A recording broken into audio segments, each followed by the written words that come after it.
So start. I did. Begin. Yeah, no, I just did. Oh. That's what you said I have to do, right? Yeah. All right. So here we go. Intro song. Intro song. Intro song. Focused on Nothing podcast. Welcome back. Nick. Guest Nick. This is guest host Nick. We have a new, different kind of experience for episode 10. And that is that host Nick is not joining us. Yeah. He's fine. He's at home probably wrangling a toddler. Guest Nick had an idea about a show, and then we talked about that, and it sounded good, and we just decided we would just send it. So this is the first time on this here show that it's two dudes sitting in my kitchen in the same room, and we don't have a remote third party. And Nick almost threw his microphone on the ground. You okay? Almost. You good? Perfect. Okay. Don't forget to talk into the microphone. Oh, is that part of this? Oh, now we have microphone sounds. Heck. We're doing this. Anyhow. So, topic this week. Oh, thank you for listening. Hello, future people. It is now a week after Thanksgiving.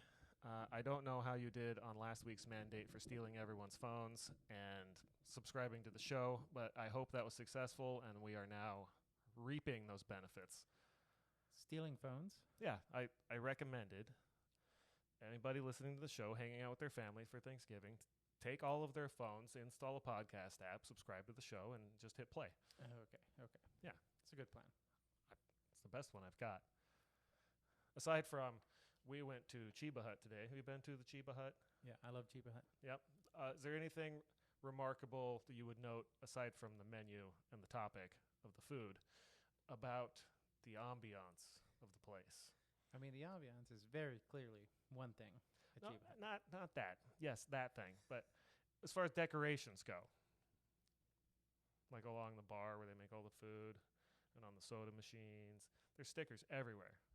Do you like stickers, Ted? I do like stickers. Okay. Well, we have show stickers. Oh, you have show stickers. Yeah. Can I see one of your show stickers? Do you want one? There's one. Oh, I see the stickers. Yeah, it's the same picture as the artwork for the show. I put that together. If you would listen to the show, you would know that we give them away to people. As punishments? Yeah, basically. Okay. I've picked random addresses of people that I know, and I just mail them out. Or I find their cars on the street. It's right on the side. Boom. Vandalism. That is the... It's advertising. It's back to my point. We went there for lunch today. It was delicious. And there may or may not be at least one sticker within that establishment to advertise for our show. Good job. What was that? Good job. Thank you. Take what I can get. So far, no tortilla chips from Taco Works, though they did email me back. We covered that in a previous episode. They said, thank you for liking our chips. And that was it. That was the whole thing, which I'll take. Honestly, we'll blow up someday, and then maybe we'll get some chips out of it. Maybe we won't. Either way, I'm buying them and eating them because they are delicious. So I'd have to comment on your apparel here before we get too far into this. It is the perfect shirt for today's episode. Would you like to describe it to the people? This shirt has some alien surfboarding and abducting people and all kinds of silly nonsense. Yes, aliens. So that is more or less the focus we're not focusing on this evening. Yes. But we are. It is the topic of tonight's show, excuse my not being able to speak, is the Fermi paradox. Nick. Yes. What is the Fermi paradox? What is the Fermi paradox? Where is everybody? You read my notes. I mean, I knew that already. How would you have described it before you read my notes? The question of why we appear to be alone. Yeah. There's at least one really good reason. So we're going to get into, I found an article from Business Insider of all places, which... It's weird. You go to weird places for science. They have a bunch of articles about aliens. I don't understand it. I never would have guessed that. I Is that didn't. in your notes? Yeah, somewhere. Wow. It's I definitely did not going to read be them in the very good. link that is at the bottom of the show description. Where is it at? That's the one I don't have a link to. I'll add that Okay. You're gonna put that one in there? before we publish this. Idiot. Don't worry. I know what I'm doing. Heck. Kind of. This is the 10th time. How many times does it take to do a thing before you're good at it? 10,000 hours. That's, I believe, the, I don't know, colloquial, not even understanding. Like, oh, if you do something for 10,000 hours, you can be an expert, right? I think you can still be terrible at it. And be an expert. No, just be terrible at it still. Like some things I'm never going to get good at, and I could try for 10,000 hours and still be terrible at. I don't know if that's true. Flying. You have a Pinto. Yeah. And I'm a Pinto expert. Ask me anything. What color is it? Yellow. How many tires? 4. Boom. How do you feel about the Fermi paradox, buddy? I think the Business Insider article has some downright silly claims and some other ones that make some more sense, and we'll talk about the ones we feel like talking about and skip over the other ones. But I think we should start, as I feel, somewhere more towards the beginning with this Fermi guy. But you did already summarize what the paradox is. I have some more details. Would you mind if I share those? Go ahead. Yeah. Let's hear what you got. So according to the Wikipedias, Oh, Wikipedia. that's where everything- Ladies and that- gentlemen. bro, half of this show is off of Wikipedia. A quarter. Some of the show. We actually also have this week some cryptid. Cryptids.fandom.com/wiki. somehow that's worse. Oh, it's much worse. But it's also hilarious. So the Fermi paradox, according to the Wikipedias, which is always right, as long as the editor was right, because it's free and public. You look uncomfortable with that microphone. You okay? It's good. It just has a mind of its It's own. moving right now. You got to tighten the vertical, boy. Yeah, that one. Yeah, it's way better. We're good. Cool. It's golden. Podcast secret, host Nick generally just holds his microphone in his hand, and I don't know how we can't hear that. But when I see him on video, he's just waving it around, and I don't know. It's good stuff. Magic that is recording. So we are talking about Enrico Fermi. No, we skipped the definition. The Fermi paradox is, by definition, the discrepancy between the lack of conclusive evidence of advanced extraterrestrial life and the apparently, air quotes, high likelihood of its existence. I feel like you're coming into this with a pretty set Apparently notion. high likelihood. Yeah, there's an equation we'll get to that I don't like. We're saving that for the end. So other insider notes. You're gonna hear me with papers. Nick printed out my notes so he could copy them, I think. But for the first time ever, I actually have paper notes in front of me, which might be a waste of trees, but I will be flipping through them rather than trying to keep up on my own computer because I've already proven to be inherently bad at that.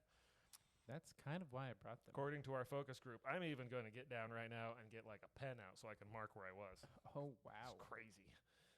It's the Stone Age over here. This podcast is evolving. Thank you all for joining us. So that's the paradox. It does. Fermi did say something like, "Where is everybody?" We'll get to that. So, like now. Yeah. And then we'll talk a little bit about Fermi and then business. And I'm going to stop saying that because that's a silly place to do research from. Oh, excuse me.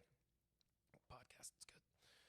So apparently the paradox was brought up by Fermi, our guy, in 1950 at none other than the Los Alamos National Labs while he was having lunch. That's famous for something. Yep, that's here too. He was having lunch with some of his fellow physicist buddies, and I think it was completely out of context from what I've been able to find on it. I don't have the audio because they weren't recording their lunch. Oh, they weren't? Yeah, bad podcasters. And he said something like, "Where is everybody?" Not like, "Where's all the other physicists for lunch?" Like if you were at work and their lunch table and you're like, "Where's everybody?" I'm sure all three of them were there with their only friends, each other. Yeah, the claim is that they were all thinking the same thing, and the story goes that he didn't even have to articulate who the everybody was. They just knew. And he was talking about aliens and the fact that we haven't seen any. Or those of us who claim they have no proof. True. We have no fossils, no evidence. No First Contact. no good videos, Star Trek. no isn't good real. pictures. There's a lot of stories. I saw an alien, and they're even recent ones. Like, did you get a picture? You have a camera in your pocket. Nope. No pictures. No videos. Some really good motion pictures. There's some really good stories. Have you seen like a blue whale? I've seen a skeleton of a blue whale. You've seen a skeleton of something you were told was a blue whale. I've seen blue whale. Well, guess what I have seen? A video of one. And there were people in it. I'll And they show were you there. It was like people and blue whales, like in the same frame. like a movie. Like a documentary. So a movie. Not just CGI. Just because you Wasn't don't see Fire in the something Sky doesn't or mean it's not real. Independence Day. Wait, I don't remember. Did they show aliens in A Fire in the Sky? They were obviously strongly suggested. Strongly suggested. I don't know if they show. I don't know. It's an old movie. Regardless. Side note story. Wrong sounder. Tangent time. Oh God. Tangent alert. Yeah, We're here. we're here. I think I know a guy who's related to the guy that allegedly disappeared in the story from A Fire in the Sky. And that's all the information I'm going to provide on that. You think you know a guy. No, I do. I do know a guy. Okay, so you do know a guy. I definitely do. I'm not going to put him on blast for these 9 people to hear about because I respect this person, and I was just going to leave that alone. That shortens the list. People that I respect. Well, it's not you, and it's not Crystal, and it's not host Nick. Wow. What? Shots fired. Are you related to that guy? Then I don't know it. Possibly. I No, don't know. I don't think so. He's not from Pennsylvania. That Fair. story is from Arizona. There's a lot of silly people in Arizona. There's a lot of people here. Anyhow, oh God, these paper notes are great. Hadn't seen any aliens. Yes, thus the paradox was born, and that's where I'm going to go back because it's. I Yeah, I considered, and I talked about this with our focus group. I was like, I considered not giving background on this guy Fermi. We have to. But so 2 things. I agree with you. 1, it's my show. I'll do what I want. And 2, I generally give way too much background before we get to the story. So why would we break that tradition now? True. Yeah. I remember how long it took us to talk in previous Before we got to episodes. Flying Pintos? Previous episodes, this guy. It's been on 1. It was an experience. It was great. But Fermi. Fermi. Fermi's a gangster. Enrico Fermi from Italy. Italy, born in, Rome? Yep. Was it Rome? 2 for 2. I don't remember much of the rest of his early life. You don't remember Something much? about him, he was a naturalized American citizen. His wife, I believe, was Jewish, and it was. was the 40s, and go figure that was kind of a rough time to be in Europe, and so probably would have moved here anyway for all the physics things he was working on, but that was some of the background as to how they got here and why. Do you know when he came? Like how he got out of Italy? It was when? Well, I'm going with before 1950, Okay. and based Under on what your question, Pretext. smuggling? So he received the Nobel Prize. Oh, he did do that. It's and true. He actually fled Italy while going to Sweden. To receive the prize. Yeah. He was like, I'm not coming back. Goodbye. Correct. Deuces. It was a fly-by-night Nobel Prize straight to America. He's like, I'm going to go get that prize, everybody. We out of here. Exactly. The Never coming beginning back. of Fermi being awesome. I mean, you got to do what you got to do, and good on him for doing it. Oh, that was my next note. Nobel Prize. Didn't have the escape story, so thank you for that.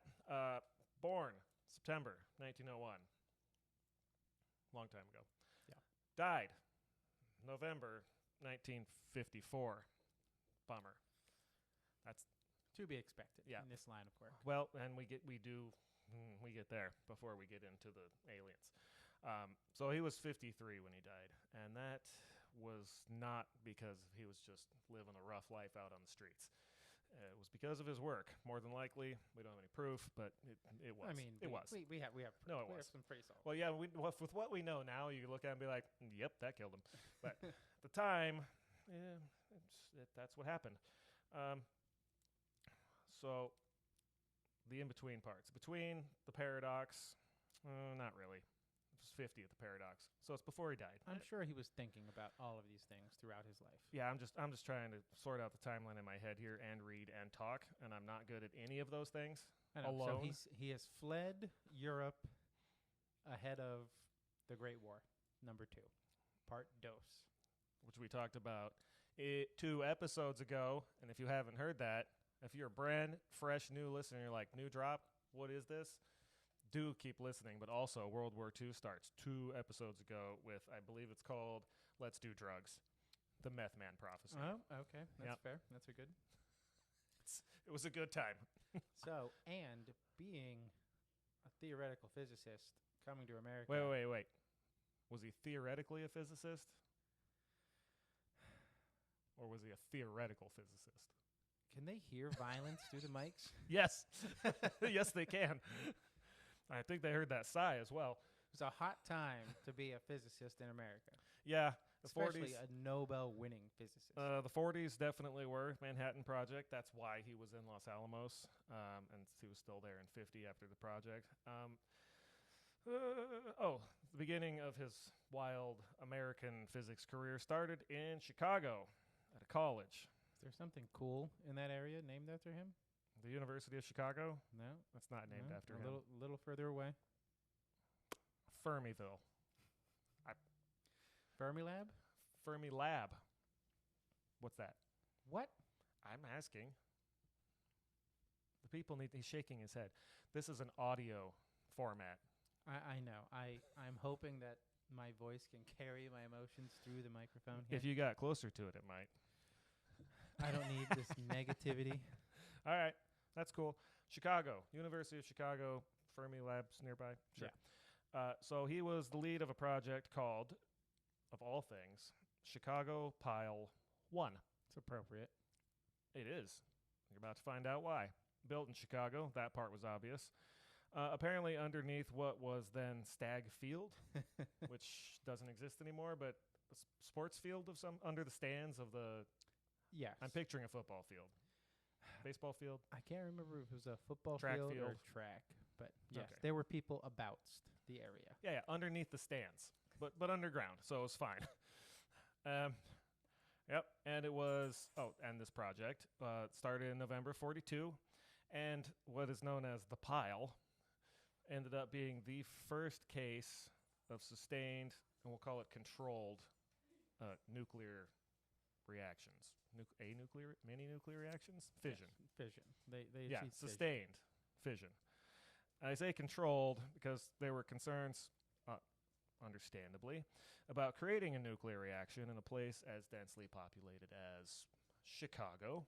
Some would say it should have been done just somewhere else. to begin Chicago with. University. It's okay. It was underground. This was new. This was a wild time in this It area. was. Yep.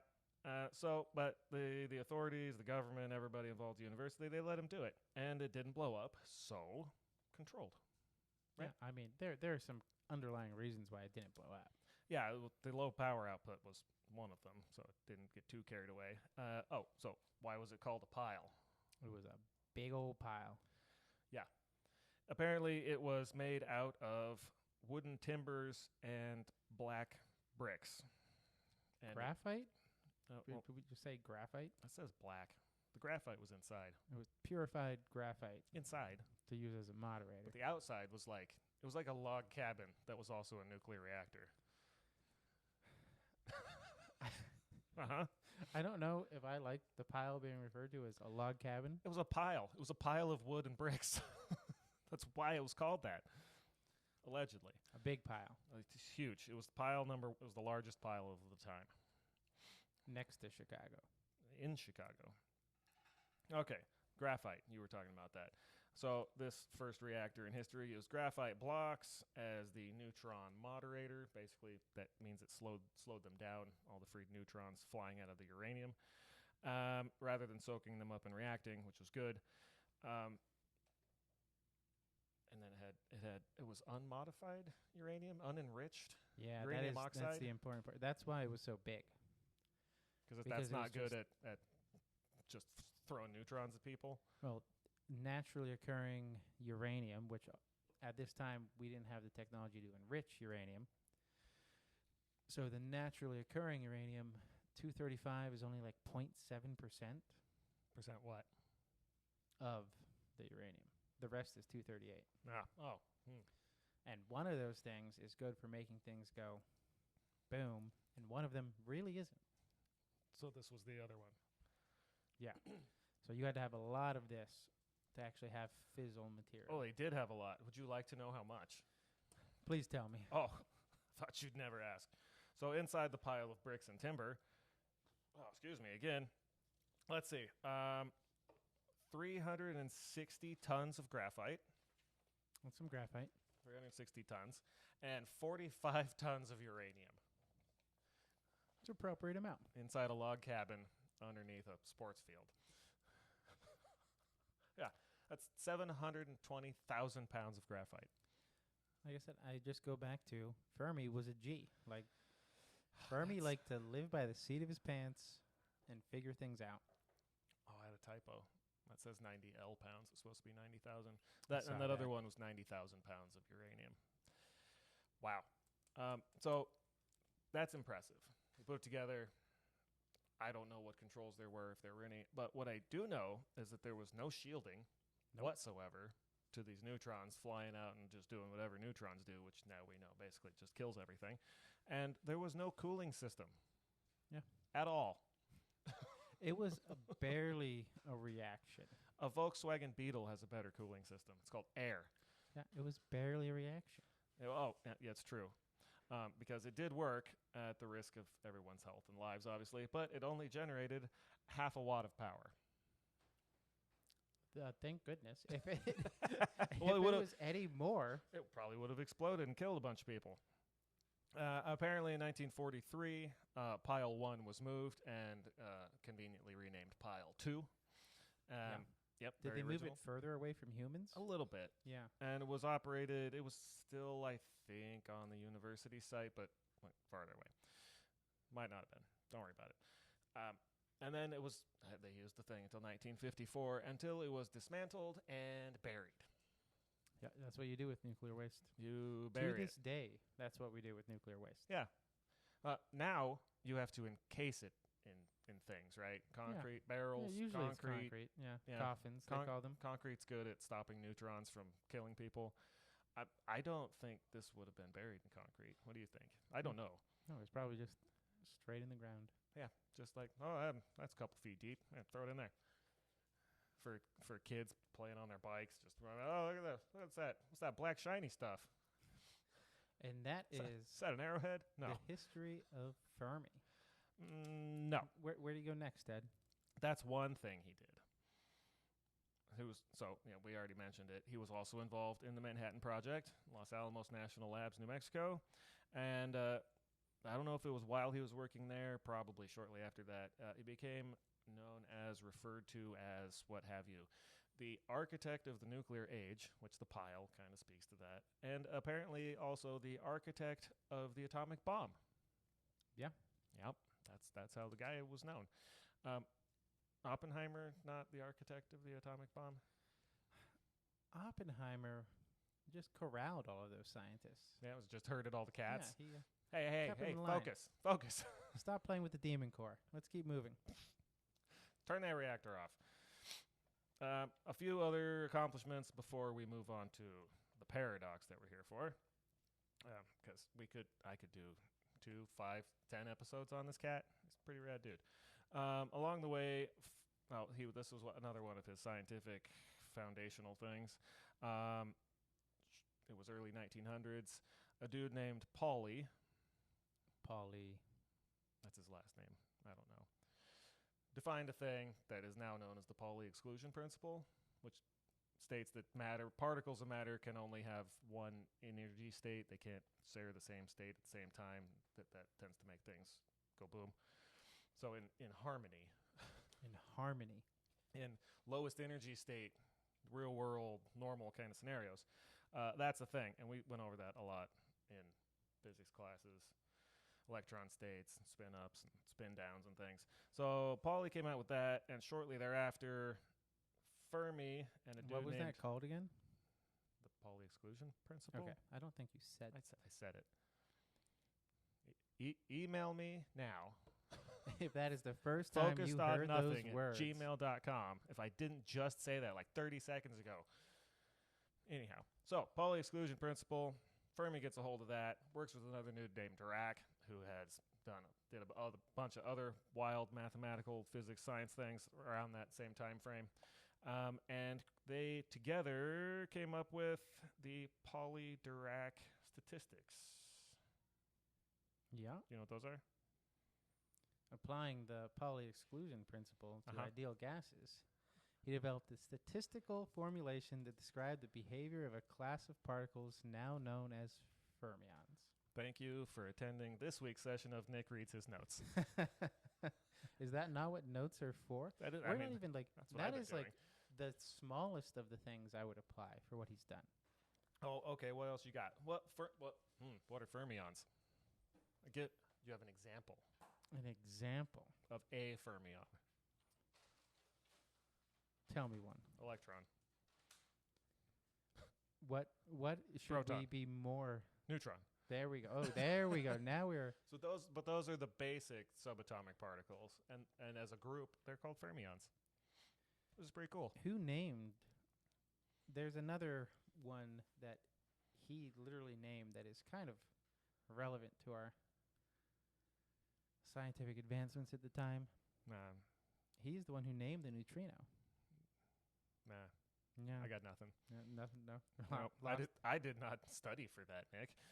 So I take notes on these things, and a lot of what we just talked about, I had to study at school. If you go deeper than Wikipedia, and I have not studied those things in several years now, so it's not just like fresh. Also, Wikipedia is amazing. Wikipedia is great. I don't want to dump on Wikipedia. They're not our sponsor for the show, and they couldn't be because they ask us for money. Yeah, all the time.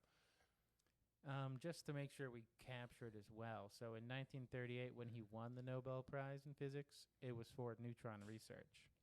So this man's entire build-up was bombarding elements with slow-moving neutrons and developing paths for nuclear fission. Allegedly.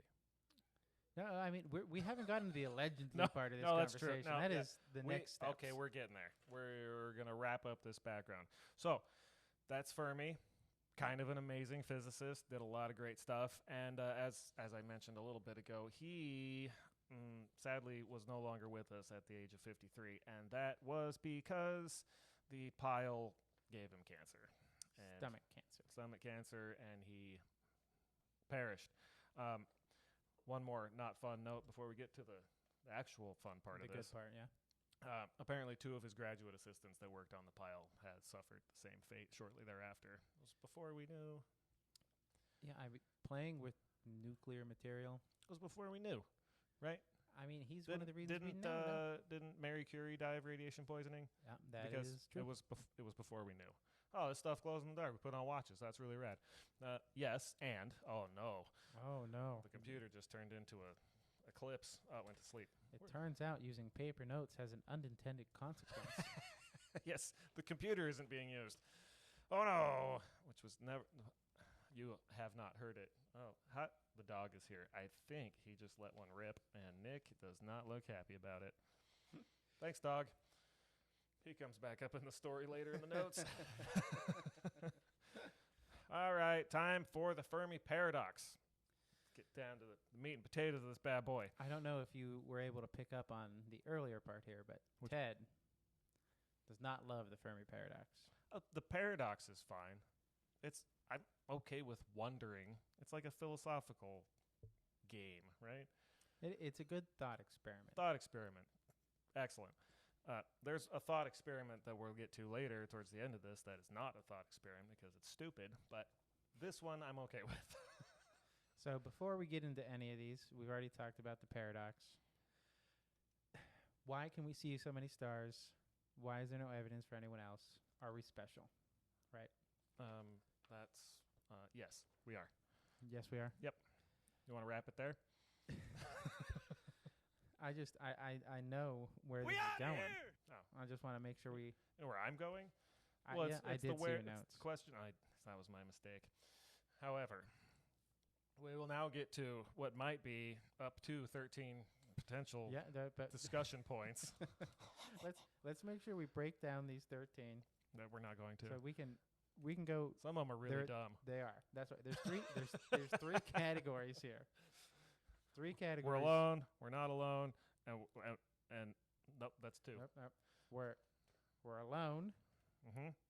We're not alone, but we can't find them.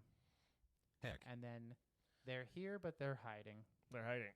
There is another one. I'm just gonna Nope, we're not. leave for We're when not. we get to it. I mean, no, it's a we're not alone one, so it fits into your category 2. So, The deuce. do you want to go over them all first, or do you have a favorite you want to talk about? I was just gonna go through my notes. That seems If I don't do boring. this in order, You're just lost. yeah, this will Okay. be like 10 more minutes and nothing will be concluded. Let's go in order. So I found the article I mentioned earlier. It claims there's 13 possible reasons why we have yet to make contact with aliens. Reading through it, it was really hard to find 13 things. It was either like 9 things or 15 things because they're not numbered, and I need numbers to logically go through something because I can't count. But we're going to go with what we've got. All right. Title of said article, if you'd like to look it up and tell me how many things there are, 'cause I'm not going to spend any more time on it. Please count them for us. It says, aliens aren't in the sky. That's kind of conclusive. I mean, if they're anywhere, they're going to be outside of the sky. They could be in the ground. They could be They could be under the water. in the moon. That's out of the sky. Somewhere near. Nope, not going to make that joke. Fill in the blank. All right. Number 1 reason why we haven't made contact. Possible reasons why we have yet to make contact. Okay. Number 1. Aliens want to talk to us but can't. Aliens want to talk to us but can't. So we historically, and this will probably never go out over any radio waves, this here show, but historically and even currently, that has been our primary mode of sending communications long distances, right? You can use a ham radio and talk to people on the other side of the planet because it bounces off the ionosphere and total internal reflection and all kinds of stuff that's totally awesome. But you can also just send a radio wave and just blast it straight out into space. But radio waves are our main, I want to talk to somebody somewhere else. True. Even I mean, cell phones, right? Use radio waves, different frequencies. They're not considered radio by the normal person, but that's what they are. Yeah, I mean, but I would go further, right? Because we're not the only things that make radio waves. No, stars make radio waves. Yeah, and so if you're trying to talk to someone, They're real hard to like decipher because stars don't talk. I mean, I don't know if we can. You could have like a say noise signature, right? Like, oh, that sounds like the sun and the Earth solar system because that's the signature that it has. Yeah, but that signal is going to be a lot stronger than the things we put out. Yeah, our 3-watt signals. Might get drowned out next to. That would be a cell phone. Yeah. So in all of our wisdom as humans, we sent out Voyager space probes in the 60s, 70s. I don't know when. I know we sent 2. Yeah, we sent 2. I know there was a golden record. Yep. And I know that they have radios on them. Yep. To broadcast radio waves to try to contact other beings. Yeah, that's all. Yeah. Semi-accurate. Yeah. So I actually dug up some info on Voyager radios, and when I was doing that, I found out that they each had a 23-watt radio, which is not gigantic. Powerhouse. Like, for reference, FM radio stations, like popular ones, have 50,000-watt antennas. I think that's an FCC regulated thing. Like, that's their limit. 50,000. Just to reach, like, 100 miles across Earth. There is a little more interference Yeah, there's a lot on Earth. compared to being out in the vacuum of space. So 23 watts is what they could come up with. I'm sure they had reasons. Yeah, conserve fuel. You know, Just- you have to launch this thing into space. Yeah, get it off the ground. It can't weigh too much. You're not going to have a lot of other interference. 23 watts is what they went for. And a 14-foot diameter, it says antenna dish. It's to broadcast, to blast out the signal to the alien folks. Here we are. Come find us.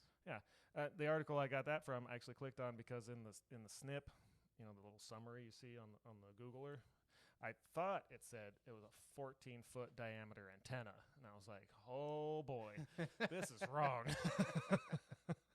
No, So you clicked on this article hoping it was incorrect. because it seemed impossible, and it is. It was. It's an antenna dish. So take that for me not knowing how to read.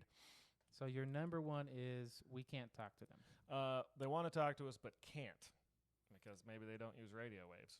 So I also have that on my list. I call it a much more appropriate. We're not listening right. Right, because we're also SETI, Arizona, New Mexico. It's listening to radio waves. Yep. Because that's the thing that we figure would make the most sense. But once again, That's us. that's us, and we don't know how dumb we are. I'm pretty dumb. I think everyone listening has No, a gauge understands of host Ted. the level of dumb that I am. But you know what?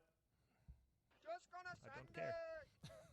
What is number 2, Ted? 2. Oh, and while we're going there, we're going to put that one in the category of they exist, but we can't find them.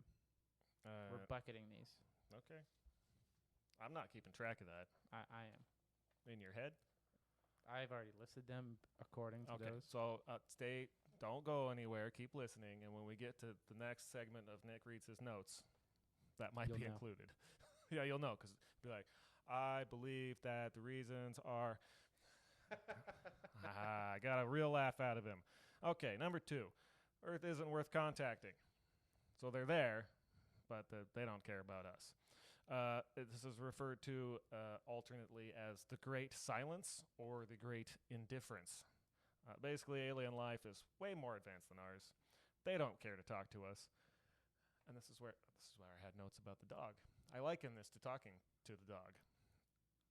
If I don't have to, most of the time I won't. Yeah, why? Because Why would I you? don't want to. He's clearly inferior. Cute-ish. Kids love him. That's fine. But I do have to talk to him because he's constantly in the way. Yeah, I feel like it would be Constantly. more appropriate. Like, you don't talk to the ants in your yard. It's true. Why would you? I mean, I do when they bite me. I would say that is more yelling to the abyss More of than like talking to the ants. And then I murder their whole families. Yeah, there you go. Yeah. Occasionally, while I'm spreading the poison, I go, "Okay, eat up, little fellas. Good luck with that. See you never." So I think we're all lucky that Ted is not an advanced alien species that we haven't contacted. My aunts might think I am, and they're happy when they haven't contacted me. Bingo. So they don't care about us. So they do exist and they don't care. That's another for number 2.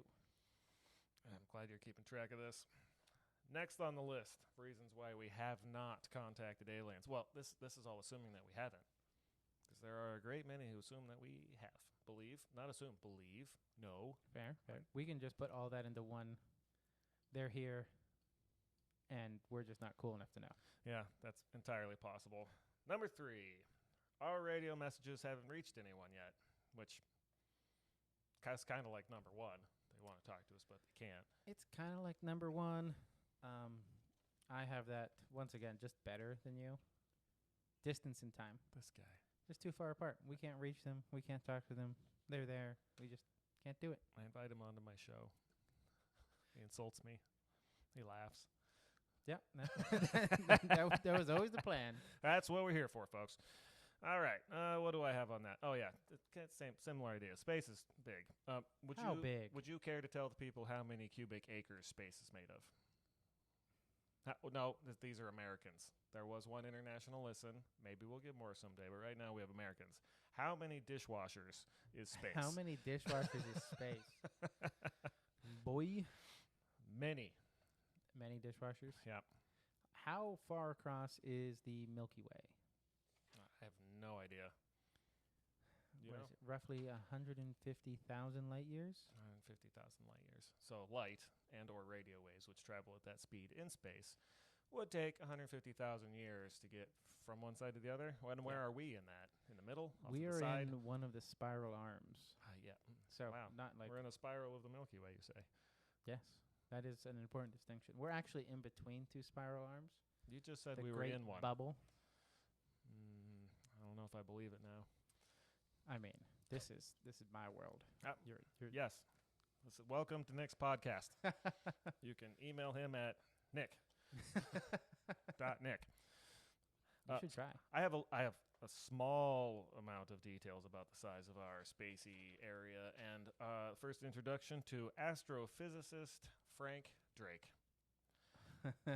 Apparently, this guy was the first person to send out a deliberate interstellar radio message on November of 1974. 168 seconds of a two-tone sound were beamed towards the star system Messier 13? M13? M13. M13, Trace. Yep. Why did he pick that one? I don't know. In the Hercules constellation. Okay. He decided that aliens probably live there. Good a spot as any. It's probably a better spot than some. I blasted it straight towards the sun. Why? Well, aliens live inside the sun. No. As much as I have my own issues with Frank Drake, he probably did it because he thought that was a good idea, and if you were going to contact somebody, that was a good place to send a message. Perhaps there's planets there that looked inhabitable. Perhaps. I don't know that answer. But what I do know is that the system he sent it towards is 21,000 light years away. So if we're lucky and he was right, and there are people there in 21,000 years from 1974, and they can receive it, understand it, and send a response back, it'll only be 42,000 years from 1974 when we get an answer. 42. It's a good number. 42 is a great number. 42,000 years is a very large number. It is a very large number. And that was our first attempt at contacting alien life. Beings? Life? Intelligence. And then we just have to wait for the voicemail to come back. But again, he sent a two-tone, 168 seconds of a two-tone sound. And there was information in there that I didn't write down. Something about atomic structures of things here and other useful scientific facts. Just things to try to prove, like, we're real. We're sending information. Yeah, this isn't noise from a star. Ted loves It's not Drake. just He's his favorite. Drake? Made some bangers. Do you want to get into the equation, or you want to keep going through the list? Bro, the equation is coming. I'm saving that. Okay. I want to enjoy the rest of this first. Okay. Number 4. Aliens could be deliberately hiding from us. Ooh. How do you feel about that one? We get to the first. So I don't know if you have the good one on here or not. Good what? So I mean, I got good sounders. There is a better name for this one. 'Cause this falls into two categories. The aliens among us. It's just staring at me. We have to keep talking. I know. I needed a moment. Okay, two categories. They're hiding. Why are they hiding? One, do you have the zoo hypothesis on your list? Yeah. Earth's Okay. being treated like a zoo and humans are... Which seems silly and nonsensical to me. Yeah, they just like watch. And they're like, oh, look at those dummies. And we got to go on to this next one. I don't have that one. It falls into the same thing. It's my favorite. And that Uh-huh. is the dark forest. Oh, the Dark Forest. I swear I had that somewhere. I don't have it here, though. We'll see if I get to it. Oh, dark forest. Yes, please. Without Okay. reading. Look, no dark forest here. All right, buddy. well, what is the Dark Forest, The then? dark I am forest intrigued. is anything that's smart enough is staying quiet because people are mean to each other. I mean, so they are hiding. that's not an unreasonable approach, honestly. Yeah. Yep. So hiding. So they're either just watching us and they think we're dumb, or Or they know there's dangerous things and they don't want to make sound. they don't want to make a sound, or are they potentially then watching us to see if we're gonna do something overly dangerous and then stop us? I mean, possibly. There's a whole, like... Because that is the next point. Well, yeah, and that's where I feel like you're, like it jams those together, right? 'Cause Yeah. the whole, like, dark forest part is, if everything's dangerous and you find something, your best course of action is probably to terminate the thing. And that hasn't happened yet, thus furthering the argument that they don't exist. Or sending we a haven't- bunch of radio waves doesn't really... Or we haven't done anything dumb enough yet. Yeah. We Yeah, haven't done anything that might be loud the enough case. to get noticed. Yeah, so that does roll us into we haven't seen them yet because they're going to leave us alone until we become a threat. So there's a lot of abduction stories, and I don't have any actual references to them except one. And then people say like, oh, they say they're here watching us because we've become too advanced and nuclear weapons are dangerous, and you can all Google that on your own time if you feel like it. But I did hear a story which was absolutely amazing on another podcast, the What If podcast, of course. What If? Care to check them out? Dog came back. That was me. Hello, dog. Anyhow, about a test rocket launched from Vandenberg Air Force Base, California. That's like 30 minutes from where I grew up. I used to remember rockets going up, and you'd like feel the ground shaking. You go, is that an earthquake? Oh, no, that's a rocket. All right, cool. We're good. That's cool. And you go outside, and you could watch it go up. It was pretty cool. Anyway, there was a dude whose job was to film the launch of a specific particular, probably a lot of test rockets, but this one particular time they were launching a fake nuclear warhead on this rocket, and his job was to record it. So he was way off in the distance, got his camera, he's recording, the thing goes up, he turns in the film, and he apparently gets dragged into a room the next day or whenever after the film was developed, and probably higher ranking officials of some kind were like, what'd you do to this film? He's like, oh, what are you talking about? I just recorded it. I haven't even seen it. And apparently, within the film appeared a UFO that seemed to fly up next to the test nuclear warhead as this thing was launching, and I think the rocket either disabled or failed, and then the UFO flew away. See you later. So you have conclusive proof that no, I don't have video. It's owned by the Air Force, and it might not be a true story. It's a cool story. I'm here for it, but it does kind of fit into they were making sure we weren't just going to blow up space. All of it. All of the space. The whole space. Much like you with your ants. It's all fine until they bite you. I leave them alone. Yeah. So you are epitome of this. And so it makes sense. Yeah. It's possible. Tracks. It's not the case, but it's possible. Yep. What's your next number? Oh, the next one is an absolute banger. Number 6, I think. I can't count. They're hibernating. This is the silliest one. I can't believe you even put it on the list. I only wrote one thing. I did not put it on mine. I said nothing on that one, and I said Nick, and you already said that, so moving on. Number 7. Apparently we live between 2 sticks of the spiral that is the Milky Way, and the claim is that we just live too far away of where intelligent life is, even within our own galaxy. That's the theory. I mean, there's some fairness there. I think this falls back into the distance time thing, right? I think that one's boring. Like, we live in a nice Goldilocks bubble of space. There's not a lot of debris. Oh, the Goldilocks zone. We didn't even explain that. Well, okay, the Goldilocks zone is one thing. The Goldilocks bubble is another. We'll get to the Goldilocks zone when we get to the equation. Oh, gosh. But we live in a nice big bubble of emptiness. Yeah, all right. So there's nobody nearby is what that one is. Yeah. We're in the boonies. That one's pretty boring to me. But what if it didn't matter how far away you were? Because you didn't need to use a ship to travel and worry about time dilation and all that. Teleport? Like, what is this? Yeah, use a portal. A portal? Yeah. Have we teleported in the Rick and Morty episodes? No, but we do have sounders from them. You've heard of Skinwalker Ranch?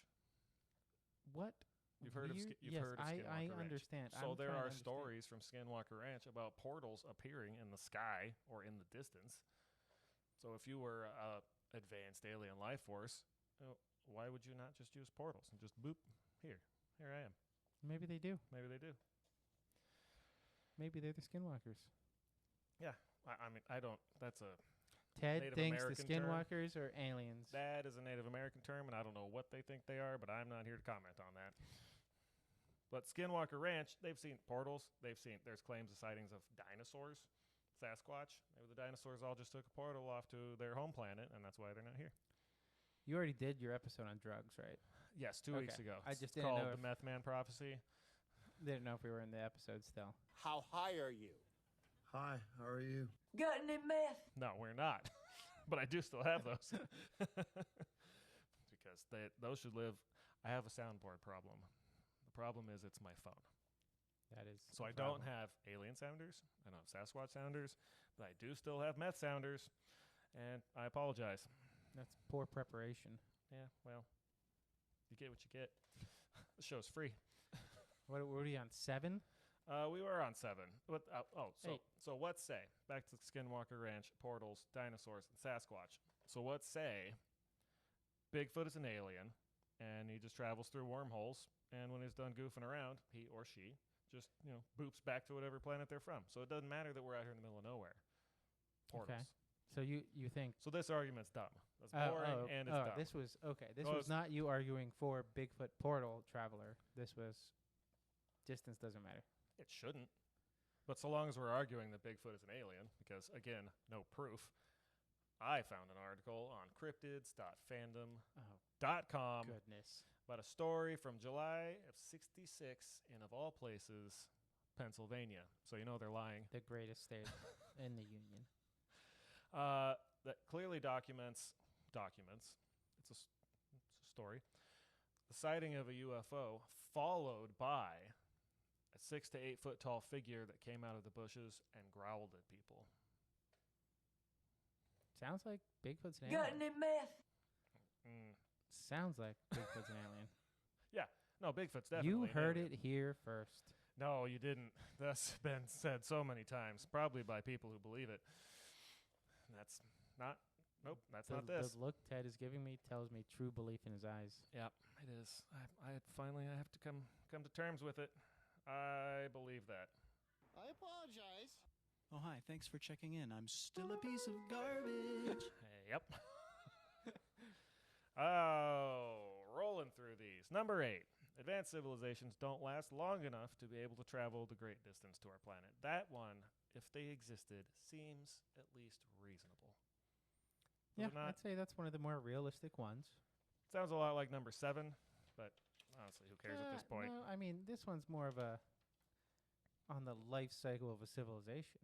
Like, you die out before you have the technology to actually. I mean, potentially. I mean, we haven't even made it to Mars. And that's Yeah. the closest planet. And I think wouldn't take that long, even with our current technology. I mean, it's Except- like 6 months. Sure, that's not that Current long. technology.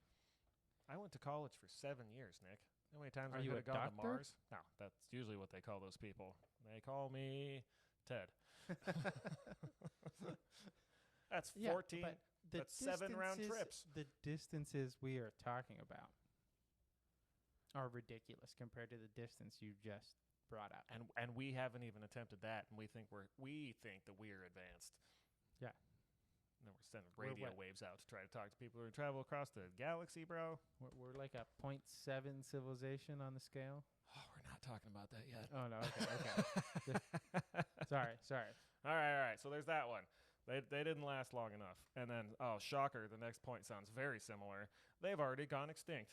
Well, they did exist, and they didn't make it. Something happened within their civilization, a global warming, for example, or something similar. They developed nuclear bombs and said, I don't like that person. Just blew themselves up. Yeah. A big rock flew in and It took seems them all out. relatable. I mean, it seems plausible. No evidence, but, whatever. A theory within the paradox. I don't know why this note's here, but we're going to go with it. It fits. Oh, yeah. The Great Filter. Oh, that is a single. That's like what this one should be called. Is what it's called in my notes. That they've already gone extinct? Yeah. Or there is they didn't last long enough? Or the great filter. That there is just a point in the evolution of a civilization that not a lot of people live past. That is just like the end point. yeah, when's ours? Depending on how you feel about the Drake equation. Oh, it's the worst equation ever created. It should be called the Drake mind thought experiment. But I mean, you could break this down, right? The filter could be something we've already gone through. Like maybe there is just some step. It sounds more like you're thinking that we're advanced again. We don't know. I don't think we have a good. We haven't made it Gauge. a planet away. So you're not advanced if you can't Nope. travel interstellar space? I can't even fly. We covered this earlier. Fair. I've been trying for hours. So the great filter. Yes. You get weeded out before you can do anything. Yeah, I mean, that seems reasonable. I don't know if the dinosaurs were working on arithmetic and geometry look what stuff, happened to but them. They definitely got wiped out. There is a crater underneath the Gulf of Yucatan America. Peninsula? That hurt to say. The Gulf of Mexico. Redact that. I'm not editing it out, but just delete that from your Just brain. make sure you know he said it. Oh God, I apologize in advance. In retrospect, it was bad. Yeah, I you know. apologize. That was bad. No, you got to do the next one too. What? Yeah, Oh, hi. Thanks for checking in. I'm still a piece of garbage. it was appropriate there. Yes.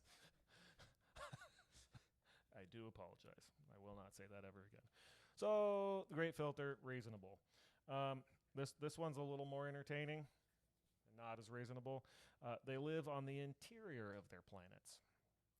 And according to the writer of said article that this came from, which I won't mention again, who was referred to that I didn't, forgot to bring up earlier, referred to as a science writer. Makes sense.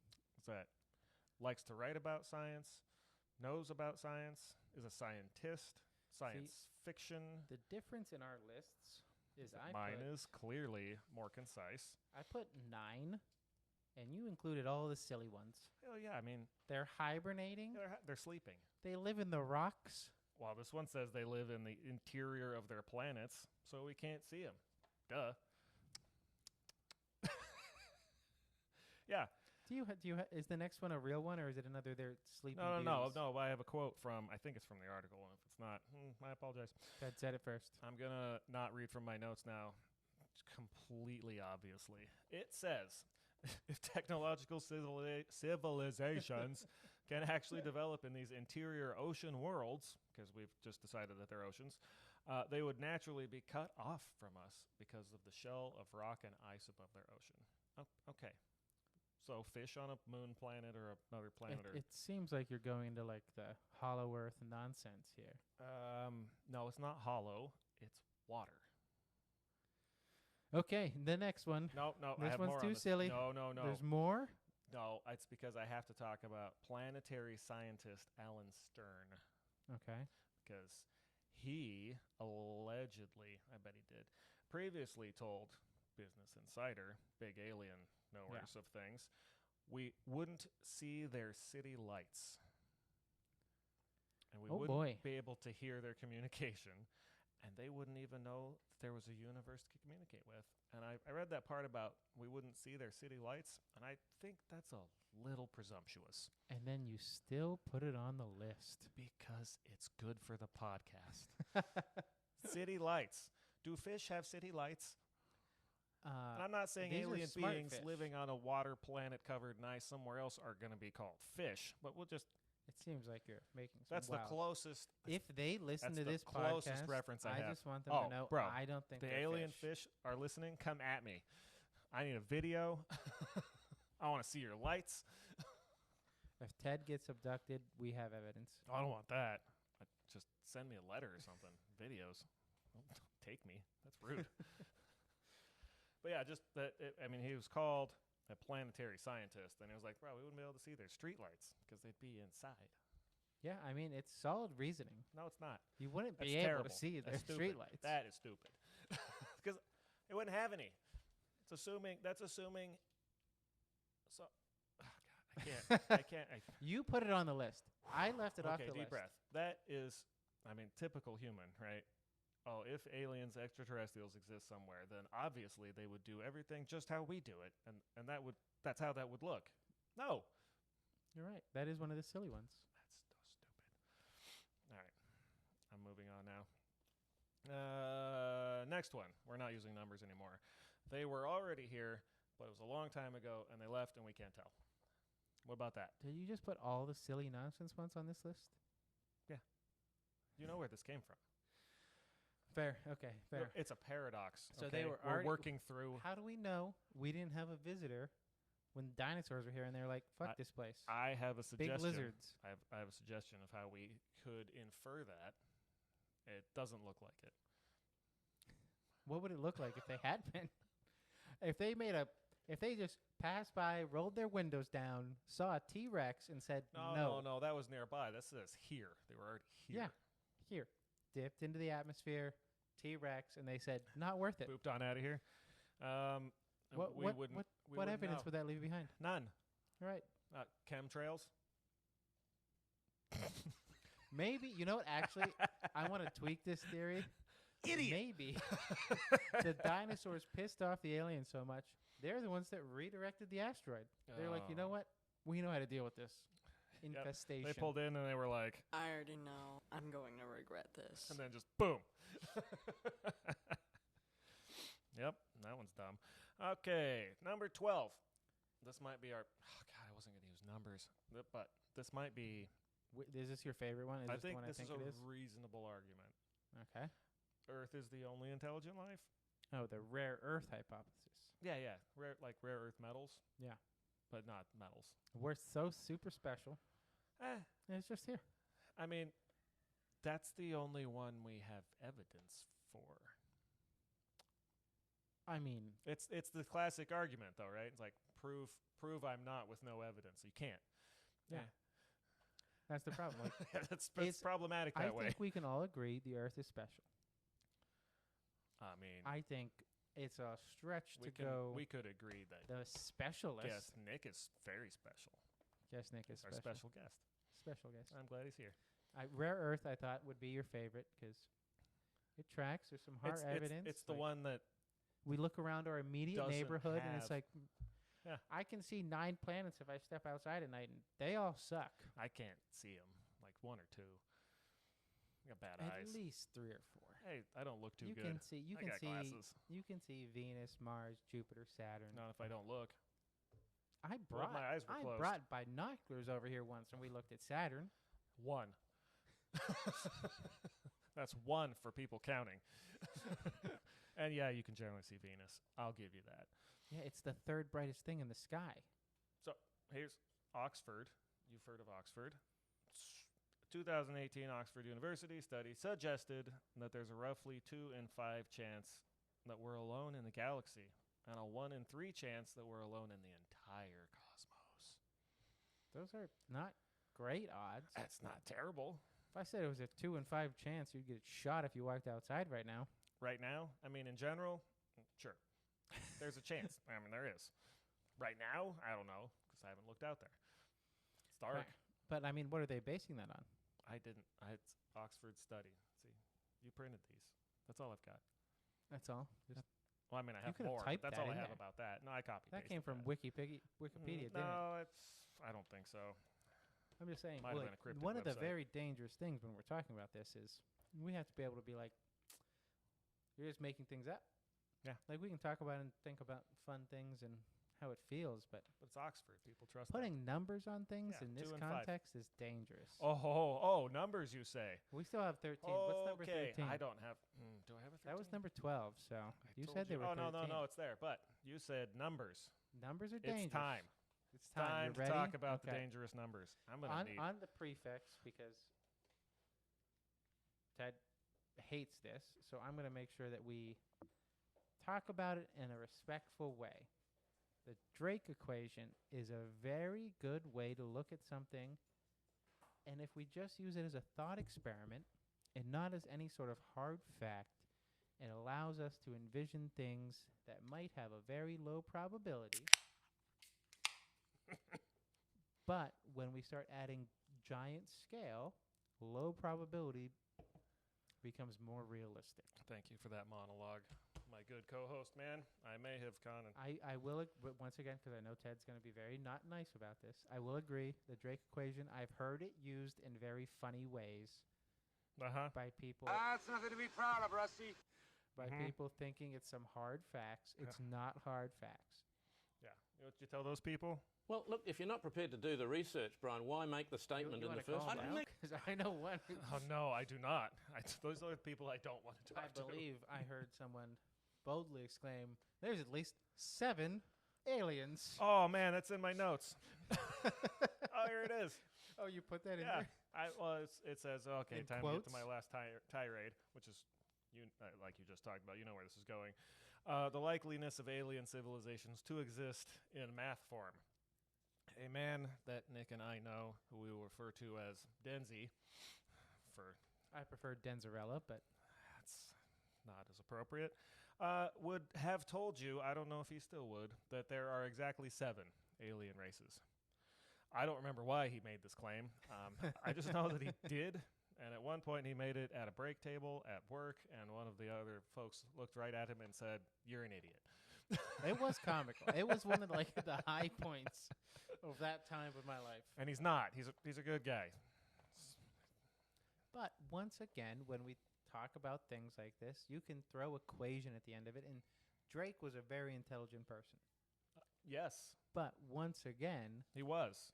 And maybe his intent was exactly that what this we're is discussing. conversational and thought experiment based and more big picture versus here's the number. Put this number in there, and you can clearly But at see the it. end of the day, our boy wrote down an equation that you can make a number with. Let's break it down. What do we got? All right, Drake equation. Oh, God. All right, here we go. N. So there's like 7 variables, but it's N equals. N is the number of technologically advanced civilizations in the Milky Way galaxy specifically. Yeah. Many galaxies. Many. This we're talking about 1. So that's N, the number. Time. Oh, equals. God, sorry. It's complicated. He can't even read I equations. got a giant picture in Ladies front and of me. gentlemen. Nope, I can't read English.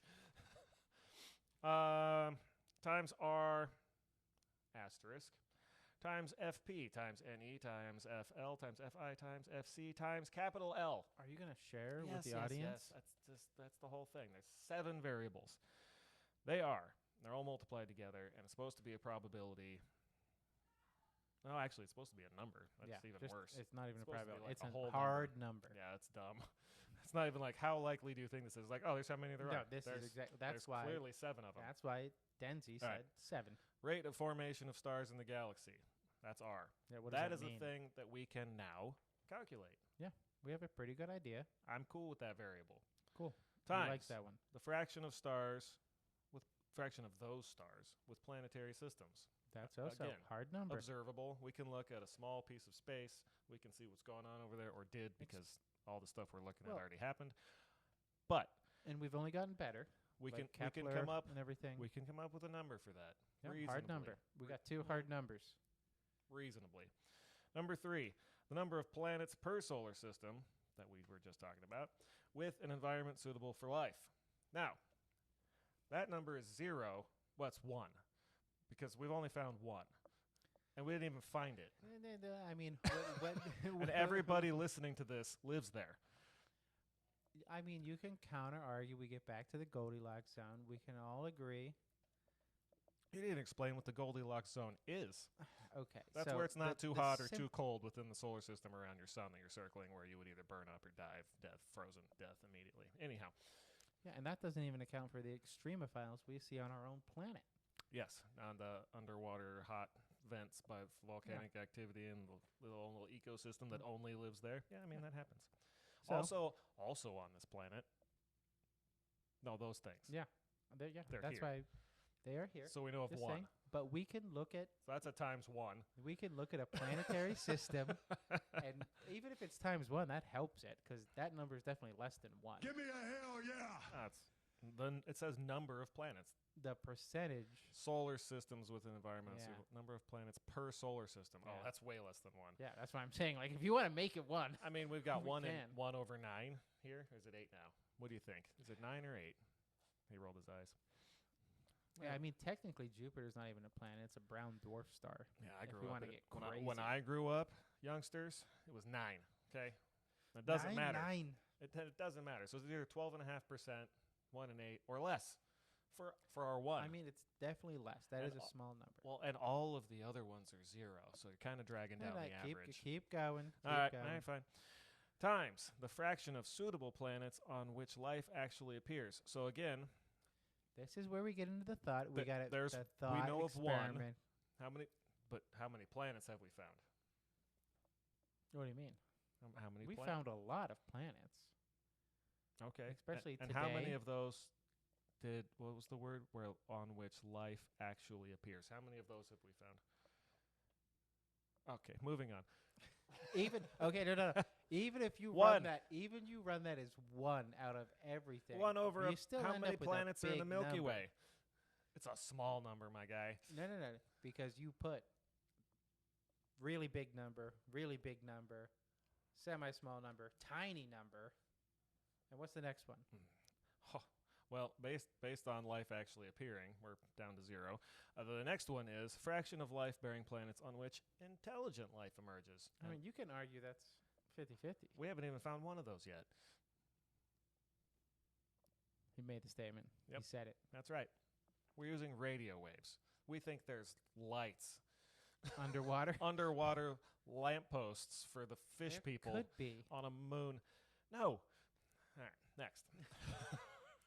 Fraction of civilizations that develop a technology that releases detectable signs of their existence into space, i.e., Radio waves. Drake with his radio waves. Yeah. That's the guy who wrote this, so of course that's what he would put in his equation. Obviously. He's special. He was special. I'm smart. This is used for not great arguments so often. But, all right, so that's number 6. We're basically at 0 at this point. Number of technologically advanced civilizations in the Milky Way galaxy. So Nick's claiming there's 1, and I think that's as high as this equation ever goes. And then final variable times capital L, the length of time such civilizations release detectable signals into space, which goes back to other arguments of the Great Filter, or it just our timelines don't line up. They were here, they're gone. We're here now. We're sending stuff. It takes 41,000 years to get to M13. And back. Let's not 21 each way. Yeah.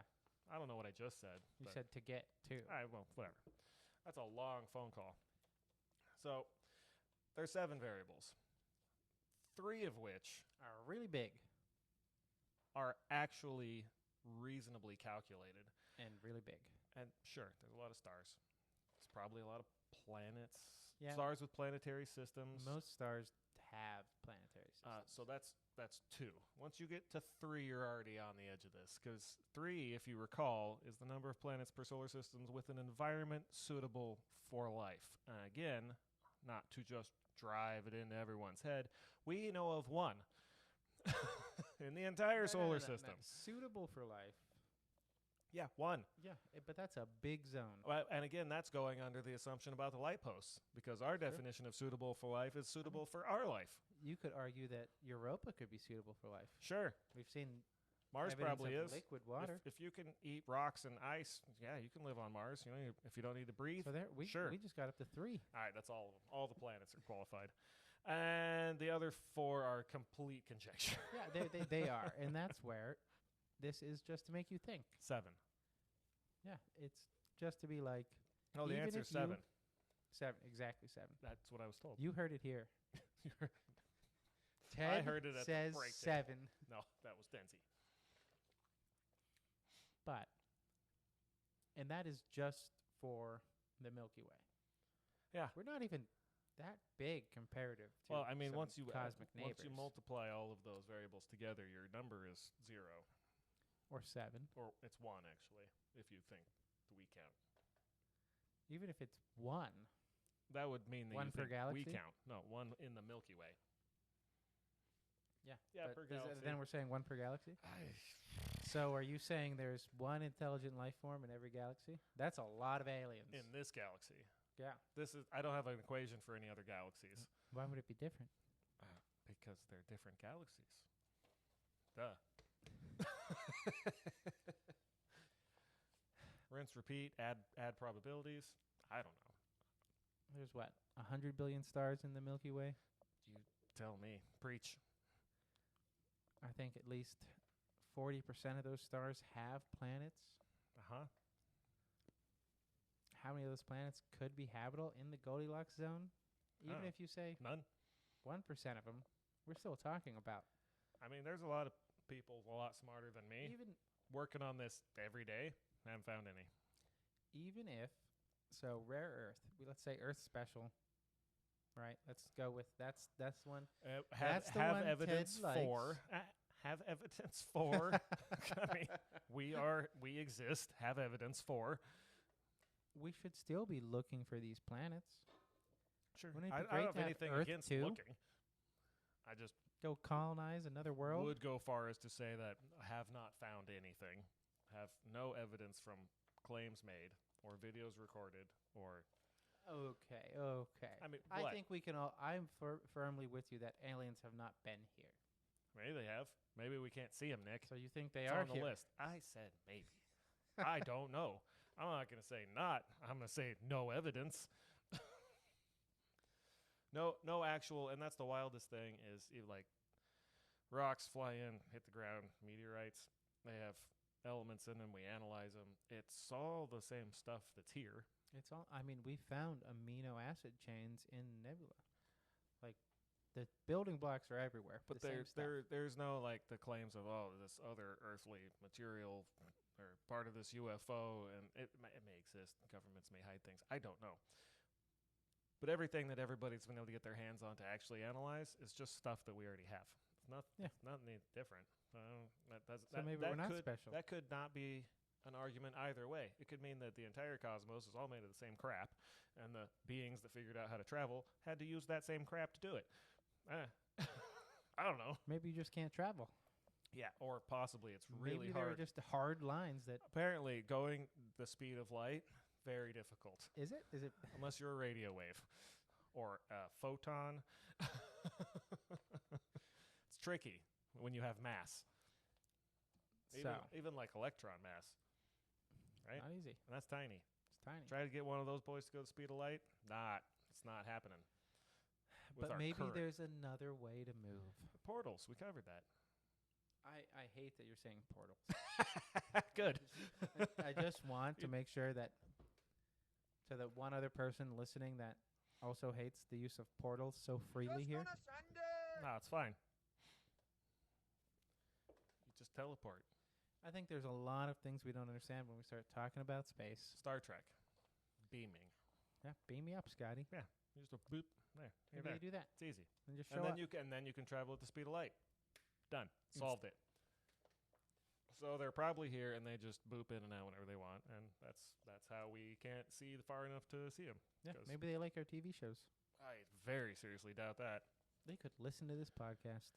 Oh, that'd be great. And again, if they are, email me a video. I want to meet and greet And he with thinks the you're fish underwater people. and I want to see your lights. He said fish people. Yes, the underwater fish people. They can't hear me, Nick.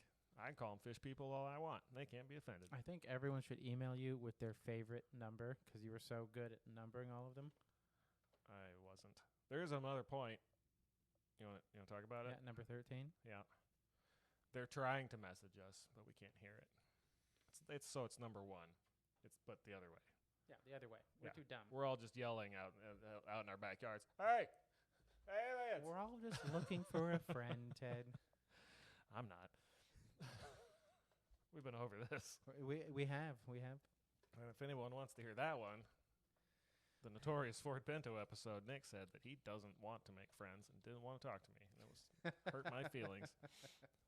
And here we are talking about the 7 alien races Yes, we in should. our galaxy. I didn't write down their names. Opportunity missed. Well, obviously, fish people is one. Clearly. Bigfoot. Bigfoot. And that's all I got. So, yeah, that's the whole thing. It's a paradox. It's a fun thing to think about. Yep. Also, while we're on the topic of aliens, it turns out that bumblebees are in fact the aliens that we've been looking for this whole time. Why is that? One, not my claim. They shouldn't be able to fly due to physics, laws and size and mass and wings and things like that, right? Right? Obviously not right. Shouldn't be able to. Can. So that's, if they're breaking the laws of physics, probably aliens. And number 2, apparently they can read. Did you know that? I did not know that. I found an article.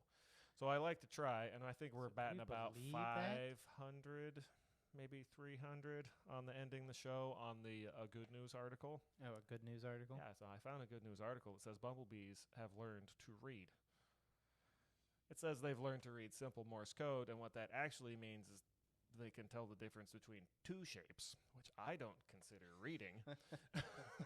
Because Morse code, for anyone who's lived under a rock their entire life, consists of dots and dashes. Yeah. So, researchers at wherever this was decided to try to train experiment on bumblebees to see if they could follow a dot or a dash through a maze to find food. And they figured out how to do it. I don't remember which was which, but if you followed all the dots, we'll say, at the end of it. Pattern recognition is full on. No, I don't think it is either. But the article title says bumblebees have learned to read. This is a good news article. It is. It's great news. They learned to read. And they're aliens. They're coming for us. They shouldn't be able to fly, and now they can read. So watch out. If you see a bumblebee, eliminate it. Don't. No. You feed it milkweed. Plant some milkweed in your yard. Save the bumblebees. They can't read. It's a good article. Well, apparently they trained the bees, and then they got the sugar, and they learned how to navigate the whatever maze. They call it a maze. I don't know if it was 3D or they made them walk. I don't know. That seems rude. I don't know. It says maze. And then tested it further by removing the sugar at the end to see if they could just smell where to go. And that's how they found it. And no, they still, once they had been trained to read, air quotes, could navigate, follow the dots, and then look for a reward. They trained them for a reward. And then took it away. And then they took it away, angering the smart bumblebees. Yeah, and then unlike a chimpanzee that you try to train that would just eat your face, I don't know, maybe they were probably just sad. Sad bees. That good news article ends with sad bumblebees. Sad bees in a maze. No, it ends with a warning. Bees are aliens. They can read. They're coming for your sugar. Kill them. No, milkweed. Plant milkweed in your backyard. Yeah. Okay. Is that it? That's all I've got. Did you have anything else that you would like to close with? Oh, conclusions. I wanted to get a conclusion from you. Because that's something I am not good at doing at the end of a show where we talk about things and conject things for hours. I don't know how long it's been. And then it just goes like, okay, bye. So, Nick. My conclusion. What is your theory on the existence of alien life and the most likely... you had a bucket of totals? You have your mental... They're here. Where we're at? They don't exist. I think that they probably exist and we can't find them. Do you think that they know we're here and don't care? No, I think that we're all in the same boat. If other intelligent species exist, with what we know, traveling or communicating across the distances we're talking about, at our current level, impossible, right? Like realistically. I mean, like we discussed, we haven't made it a planet away. So who's going to travel light years? Unless you are able to travel faster than light, which Einstein made a real good argument that's not possible. So I would say that it's nice to think that with everything out there. Possibly. I mean, we start getting into numbers that are... Those numbers are made up. No, I'm just like, not the Drake. You got. I don't want your numbers. Your loathing of the Drake equation. No, I'm going for your... I'm saying genuine strict... thought based on what you know, what you've seen. Based off what I know, which is not a lot, but there are billions of galaxies, each with hundreds of billions of stars, that we can see. Like, who knows how many there really are. A snip of from that many millions of years ago. Yeah, who knows if we are really part of one universe? Are there multiple universes? Like, there are so many things we don't know. We're not well equipped to make a good decision. Wait. What? Perhaps, what would you say to? Maybe we're all just living in a simulation? I thought there was a good article that just came out that talked about how they'd finally disproven that the simulation theory. I don't know. I will get that to host Ted and make sure he calls it out in the next episode. Oh, the next episode, which may or may not be in season 2. I don't know. Okay. It is December now, future people. We are recording before Thanksgiving. It's not December now, just so everyone knows. No, it is. You're listening. This man. And it's this. Well, if you listen after December. If you listen when this comes out. It is November right now. Yeah, currently. We got another episode for Thanksgiving, and it'll be the first week of December when this reaches the beautiful people. What if they're not beautiful? Then they're probably normal people. Fish people. Only if they have streetlights.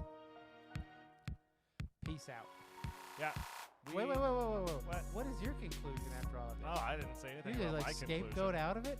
I'm saying I have no idea, man. No. let's all go away with Ted thinks there's 7 aliens. 7 species of aliens. There. Thank you for clarifying your belief. Yeah, not 7 total aliens. That would be weird. That would be crazy. We would have to help them immediately.